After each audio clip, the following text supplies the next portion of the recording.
بسم اللہ الرحمن الرحیم۔ قسط نمبر 958۔ دعوتی کام کے فوائد۔ گناہ سے روکنا واجب اور نہ روکنا گناہ ہے۔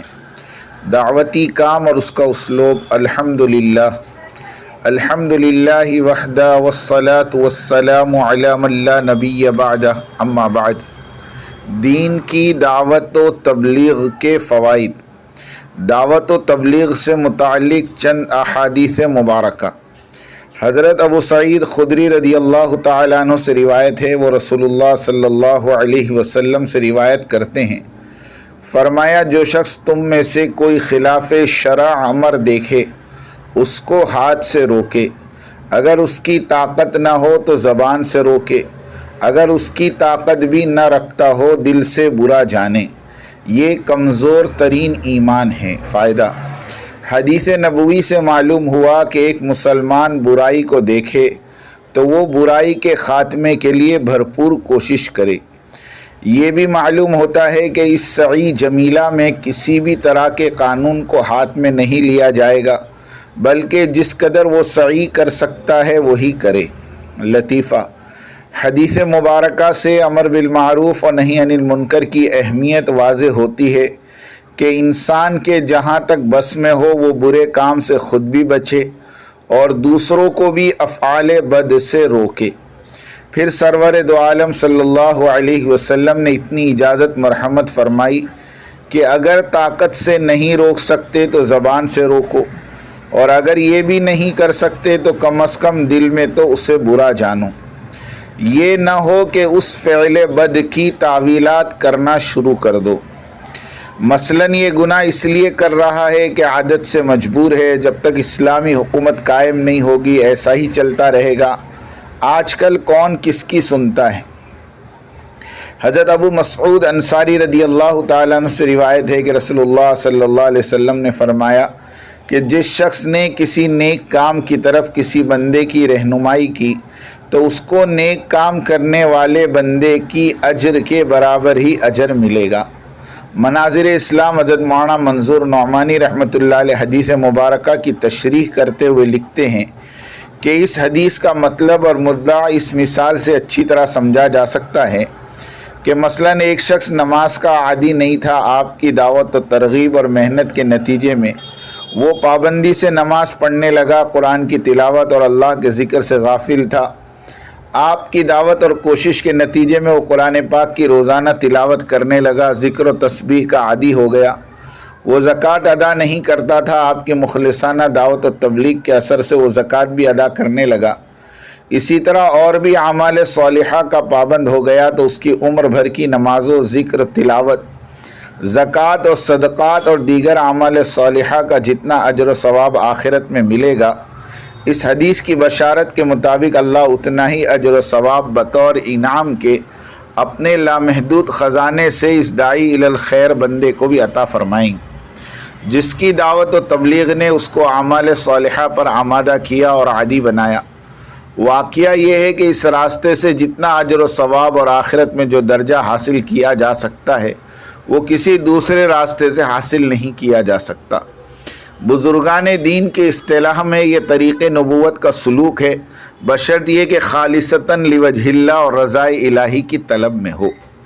حضرت حذیفہ رضی اللہ تعالیٰ عنہ سے روایت ہے کہ رسول اللہ صلی اللہ علیہ وسلم نے فرمایا، اے اہل ایمان، قسم ہے اس پاک ذات کی جس کے قبضے میں میری جان ہے، تم پر لازم ہے اور تم کو تاکید ہے کہ امر بالمعروف اور نہی عن المنکر کا فریضہ انجام دیتے رہو، یعنی اچھی باتوں اور نیکیوں کی لوگوں کو ہدایت اور تاکید کرتے رہو اور بری باتوں اور برے کاموں سے ان کو روکتے رہو، ورنہ پھر ایسا ہوگا کہ اس معاملے میں تمہاری کوتاہی کی وجہ سے اللہ تم پر اپنا کوئی عذاب بھیج دے، اور پھر تم اس عذاب سے بچنے کے لیے دعائیں کرو گے تو تمہاری دعائیں قبول نہیں کی جائے گی۔ حضرت مولانا محمد منظور نعمانی رحمۃ اللہ علیہ حدیث مبارکہ کی تشریح کرتے ہوئے لکھتے ہیں کہ اس حدیث میں رسول اللہ صلی اللہ علیہ وسلم نے امت کو واضح الفاظ میں آگاہی دی ہے کہ امر بالمعروف اور نہی عن المنکر میری امت کا ایسا فریضہ ہے کہ جب اس کی ادائیگی میں غفلت اور کوتاہی ہوگی تو اللہ تعالیٰ کی طرف سے وہ کسی فتنے اور عذاب میں مبتلا کر دی جائے گی۔ اور پھر جب دعائیں کرنے والے اس عذاب اور فتنے سے نجات کی دعائیں کریں گے تو ان کی دعائیں بھی قبول نہ ہوگی۔ اس عاجز کے نزدیک اس میں قطعاً شبہ کی گنجائش نہیں کہ صدیوں سے یہ امت طرح طرح کے جن فتنوں اور عذابوں میں مبتلا ہے، اور امت کے اخیار اور صلحاء کی دعاؤں اور التجاؤں کے باوجود ان عذابوں سے نجات نہیں مل رہی ہے، تو اس کا سب سے بڑا سبب یہی ہے کہ رسول اللہ صلی اللہ علیہ وسلم نے اللہ تعالیٰ کے حکم سے امت کو امر بالمعروف اور نہی عن المنکر کی جو ذمہ داری سپرد کی تھی، اور اس سلسلے میں جو تاکیدی احکام دیے تھے اور اس کا جو عمومی نظام قائم فرمایا تھا، وہ صدیوں سے تقریباً معطل ہے۔ امت کی مجموعی تعداد میں اس فریضے کے ادا کرنے والے فی ہزار ایک کے تناسب بھی نہیں ہے۔ ان احادیث ثلاثہ سے امر بالمعروف اور نہی عن المنکر کی اہمیت ثابت ہو رہی ہے، اور حقیقت بھی یہی ہے کہ امر بالمعروف اور نہی عن المنکر سے جہاں لوگوں میں تبدیلی واقع ہوتی ہیں، جنہیں آپ احسن انداز میں امر بالمعروف اور نہی عن المنکر کی نصیحت کر رہے ہیں، وہیں ناصح میں بھی ایمانی پختگی پیدا ہوتی۔ مثلاً اگر آپ کو کسی کو نماز کی تلقین کرتے ہیں، بار بار کرتے ہیں، تو لازماً آپ بھی نماز کی پابندی کرتے ہوں گے۔ آپ کو ایسا کرنا ہی پڑے گا۔ اگر بالفرض آپ ایسا نہیں کرتے تو جسے آپ تلقین کر رہے ہیں وہ آپ کو ٹوک سکتا ہے کہ دوسروں کو نصیحت، خود میاں فضیحت، تو اس وقت آپ کو شرمندگی کا سامنا کرنا پڑے گا۔ اس لیے قرآن پاک کی تعلیمات وَثِيَابَكَ فَطَهِّرْ پر عمل پیرا ہوتے ہوئے امر بالمعروف اور نہی عن المنکر کا فریضہ ادا کرنا ہر مسلمان کے ذمے ہے، تاکہ وہ خود بھی نیک اعمال بجا لائے اور دیگر اہلیان اسلام کو بھی نیک اعمال کرنے کی ترغیب دے۔ بنی اسرائیل کی اکثریت امر بالمعروف اور نہی عن المنکر کی ذمہ داری سے بھاگتے تھے، لعنت کے مستحق ہوئے۔ کانوا لا یتناہون عن منکر، وہ ایک دوسرے کو کسی برے کام سے منع نہ کرتے تھے۔ یہودیوں کی ایک سرکشی یہ تھی کہ انہوں نے برائی ہوتی دیکھ کر ایک دوسرے کو اس سے منع کرنا چھوڑ دیا تھا۔ حضرت عبداللہ ابن مسعود رضی اللہ تعالیٰ عنہ سے روایت ہے، نبی کریم صلی اللہ علیہ وسلم نے ارشاد فرمایا، جب بنی اسرائیل گناہوں میں مبتلا ہوئے تو ان کے علماء نے پہلے تو انہیں منع کیا، جب وہ باز نہ آئے تو پھر وہ علماء بھی ان سے مل گئے اور کھانے پینے اٹھنے بیٹھنے میں ان کے ساتھ شامل ہو گئے۔ ان کی اسی نافرمانی اور سرکشی کا نتیجہ یہ ہوا کہ اللہ تعالیٰ نے حضرت داؤد اور حضرت عیسیٰ علیہ السلام کی زبان سے ان پر لعنت اتاری۔ گناہ سے روکنا واجب اور منع کرنے سے باز رہنا گناہ۔ برائی سے لوگوں کو روکنا واجب ہے اور گناہ سے منع کرنے سے باز رہنا سخت گناہ ہے۔ اس سے ان علماء کو اور بطور خاص ان پیروں کو اپنے طرز عمل پر غور کرنے کی حاجت ہے، جو اپنے ماننے والوں میں یا مریدین اور معتقدین میں اعلانیہ گناہ ہوتے دیکھ کر اور یہ جانتے ہوئے بھی کہ میرے منع کرنے سے لوگ گناہ سے باز آ جائیں گے، مگر پھر بھی تم جانو تمہارا کام والی سوچ رکھتے ہوں، تو یہ سوچ اور عمل حرام ہے۔ دعوتی کام سیکھ کر کرنے کا ہے۔ ہمارے حضرت جی مولانا انعام الحسن صاحب نور اللہ مرقدہ، حضرت مولانا الیاس صاحب نور اللہ مرقدہ کا ملفوظ بہت اہتمام سے سنایا کرتے تھے اور فرماتے تھے کہ دیکھو جو ہمارے مرکز نظام الدین کی ترتیب پر قائم ہے وہ ہمارے کام والا ہے، اور جو ترتیب پر نہ ہو وہ کام سے محبت کرنے والا ضرور ہے لیکن کام والا ہرگز نہیں۔ سارے ساتھی آنکھ کھول کر چلے، جس کسی کو دیکھے وہ تبلیغی ترتیب پر عمل پیرا نہیں ہے تو دور سے اس کا اکرام کرتے ہوئے گزر جائیں، اس کی کوئی بات دعوت کے بارے میں نہ سنیں۔ سنانے کا حق اسی کو ہے جو ہمارے ساتھ دعوتی تقاضوں پر ہماری ترتیب پر چل رہا ہو۔ اس طرح تھوڑی سی پابندی کر کے دیکھے، دنیا سے سارا انتشار ختم ہو جائے گا۔ یہ معترضین سناتے اس لیے ہیں کہ ہم سنتے ہیں، ہم سنے ہی نہیں تو پھر ہمیں کون سنائے۔ 100% اپنے مراکز سے جڑے رہیں، علماء سے صرف فقہی باتیں دریافت کرے، دعوتی باتیں، دعوتی مسائل، دعوتی علماء سے۔ فتووں کے نام پر فراڈ۔ سوشل میڈیا پر ہر روز فتوے وائرل ہوتے ہیں، دارالعلوم کے نام سے، مفتی تقی عثمانی کے نام سے، لیکن وہ فتوے ان بزرگوں کی طرف سے نہیں ہوتے، اس لیے کہ ان بزرگوں کے فتوے ان کے لیٹر پیڈ پر ہوتے ہیں اور نیچے سب کے دستخط ہوتے ہیں، تاریخ ہوتی ہیں، لیکن فراڈی فتوے پر کچھ نہیں ہوتا، نہ لیٹر پیڈ، نہ دستخط، نہ مستفتی کا نام و نشان۔ اس لیے سارے ساتھی اپنی دعوتی کام میں قربانیوں کے ساتھ چلتے رہے، بلا دلیل فتووں پر کان نہ دھریں۔ آئندہ مستقبل میں اگر کوئی اس طرح کا فتویٰ دے تو ان پر کوئی توجہ نہ دے۔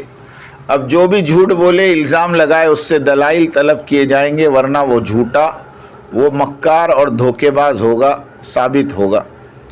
کرسی کی جنگ، نام نہاد اکابرین مولانا ابراہیم صاحب دیولہ دامت و برکاتہم اور جناب احمد لاٹ صاحب کی مولانا سعد صاحب کے ساتھ یہ جو جنگ چل رہی ہے، یہ شرعی اور اسلامی جنگ ہرگز نہیں ہے، بلکہ یہ جنگ سیاست اور سیادت اور کرسی کے لیے ہے۔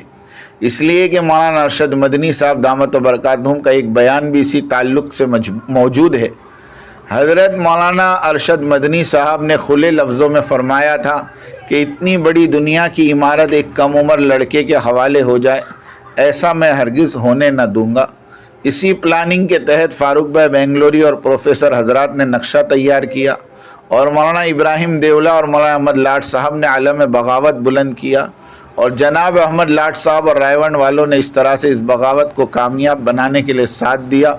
مفتی ابوالقاسم صاحب مولانا ارشد مدنی نے فتوے صادر فرمائے، بس پھر کیا تھا، عالم اسلام کی چاروں سمتوں میں فتنے کی آگ لگ گئی۔ یہ سارا ڈرامہ للہیت کا نہیں بلکہ سیاست اور سیادت کی ہوس کا ہے۔ یعنی مولانا ارشد مدنی صاحب نے فرنگی سیاست کھیلی کہ کتے کو مارنا ہو تو پہلے اسے پاگل قرار دو اور پھر مار ڈالو، اور مولانا سعد صاحب کے ساتھ یہی کیا گیا۔ پہلے فتوے کے ذریعے انہیں اہل سنت والجماعت سے خارج قرار دو، الزام لگاؤ کہ یہ نظریات، معتقدات اور نہج اسلاف سے الگ ہو گئے ہیں تاکہ دنیا والے انہیں گمراہ سمجھیں، اور جب انہیں مرکز نظام الدین سے بے دخل کر دیں تو کوئی ان کا حامی اور ناصر نہ ہو۔ یہ لوگ حضرت مولانا زبیر الحسن صاحب نور اللہ مرکزہ کو دفنا کر لوٹے تو بھائی فاروق اور پروفیسر حضرات نے مولانا سعد کو کہا کہ آپ اپنا بوریا بستر باندھ لے، ہم ٹرک لانے جا رہے ہیں تاکہ تمہیں مرکز نظام الدین سے باہر کریں۔ اس بات پر تو میواتی غضبناک ہوئے اور حالات بگڑے، اور ان بھگوڑوں کو خود مرکز چھوڑ کر بھاگنا پڑا۔ آئے تھے مولانا سعد صاحب کا بوریا بسترا گول کرنے کے لیے اور خود بھاگ کھڑے ہوئے۔ جو دوسروں کے لیے گھڑا کھودتا ہے ایک دن خود اس گھڑے میں گرتا ہے۔ کئی سالوں سے برداشت کرتے رہے، کہتے ہیں کہ بہت سالوں سے ہم نے مولانا سعد صاحب کی بے راہ روی کو برداشت کیا، اور جب پانی سر سے اوپر ہو گیا تو ان کی گرفت کرنی پڑی۔ شریعت یا سیاست، یہ شریعت کا معاملہ ہرگز نہیں تھا، بلکہ سارا جھگڑا تبلیغی عمارت کو اور تبلیغی کام کو نیست و نابود کرنے کا تھا۔ دارالعلوم کے مفتیان کرام جب چاہے مولانا سعد صاحب کو سراتے رہے اور جب چاہے مولانا سعد صاحب پر فتویٰ داغ دے۔ 20 سال سے اگر مولانا سعد صاحب واقعتاً نبی کی شان میں گستاخی اور غلط نظریات بیان کر رہے تھے اور امت کو گمراہ کر رہے تھے تو دارالعلوم دیوبند کے نام نہاد اکابرین کے لیے ہرگز جائز نہیں تھا کہ وہ مولانا سعد صاحب کو 20 سال تک اس طرح کے بیجا بیانات کرنے کی مہلت دیتے۔ معلوم نہیں ان 20 سالوں کی مدت میں مولانا سعد صاحب کے گمراہ کن عقیدے کو دل میں بسا کر کتنے بوڑھے اور کتنے جوان انتقال کر گئے ہوں، اب گمراہ کن عقیدے کی وجہ سے قبر کے عذاب میں مبتلا ہوں، جہنم کے عذاب کے حقدار ہو گئے ہوں۔ سوال یہ ہے کہ دارالعلوم دیوبند کے نام و نہاد اکابرین نے اتنی لمبی مدت تک لوگوں کو بیانات سننے کیوں دیا؟ کیوں عوام کو گمراہ ہونے دیا؟ اور جب دیکھا کہ جنت سنسان ہوئی جا رہی ہے تب مولانا سعد صاحب کی حقیقت ظاہر کر کے لوگوں کو پھر جنت کے راستے پر لے آنے کی مساعی شروع کر دی۔ اللہ کے نبی صلی اللہ علیہ وسلم تو ایسے نہیں تھے۔ صحابہ فرماتے ہیں کہ رسول اللہ صلی اللہ علیہ وسلم کو کبھی کوئی شخص ذاتی تکلیف پہنچاتا تو آپ اسے معاف کر دیتے، لیکن اگر اللہ کے کسی محترم حکم یا مقدس چیز کی بے حرمتی کی جاتی تب معاف نہیں کرتے بلکہ انتقام لیتے تھے۔ حقیقت یہ ہے کہ مولانا ارشد مدنی اور مفتی ابوالقاسم اور مولانا ابراہیم دیولہ مولانا سعد صاحب کے معاملے کو شرعی کم اور کرسی اور عہدے کی جنگ زیادہ سمجھتے ہیں، اور واقعتاً یہی بات سچ ہے کہ یہ سیاسی جنگ ہے۔ اس لیے مولانا دیولہ صاحب نے جب تک چاہا مولانا سعد صاحب کو کرسی پر بیٹھے رہنے دیا، اور جب خود کو کرسی پر بیٹھنے کا شوق ہوا تو ان کو کرسی سے ہٹانے کے لیے سارا ڈرامہ رچا گیا۔ فتوے بازی، سڑک جام وغیرہ سیاسی حربے شروع کر دی۔ لیکن اگر مولانا سعد صاحب سے اختلاف کرسی کے لیے نہیں ہے بلکہ دین کے لیے ہے تو یہ حق صرف اللہ کو ہے کہ جس کو چاہے معاف کرے، جس کو چاہے سزا دے۔ اللہ تعالیٰ جس کو چاہے معاف کر دے اور جس کو چاہے سزا دے، اللہ ہر چیز پر قادر ہے۔ مسئلہ امیر برا ہو اور تم اس سے ناراض بھی ہو، تب بھی تمہیں اس کی مان کر چلنی ہوگی۔ کیا ان اکابرین کی نظر سے یہ حدیث مبارکہ نہیں گزری؟ مولانا ارشد مدنی تو شیخ الحدیث ہے، ان کا اوڑھنا بچھونا ہی حدیث کا مشغلہ ہے۔ مولانا ابراہیم دیولا تو تبلیغ و دعوت کے متکلم مانے جاتے ہیں، پھر اس حدیث پر عمل کیوں نہیں فرماتے؟ کیوں امت مسلمہ کو فتنے کی آگ میں پھینک رہے ہو؟ کیا تمہیں اللہ کا خوف نہیں ہے؟ کیا مرنا نہیں ہے؟ کیا اللہ کو جواب دینا نہیں ہے؟ یہ بھی بھول گئے؟ آخر کون سی ایسی طاقت ہے جسے آپ ٹھکرا نہیں سکتے ہو؟ کیا وہ طاقت اللہ جل جلالہ سے بھی زیادہ قوی ہے؟ اپنے اوپر رحم کرو، مرکز نظام الدین جاؤ اور فتنے کی آگ کو بجھاؤ۔ اللہ تعالیٰ سمجھ عطا فرمائیں۔ آمین آمین۔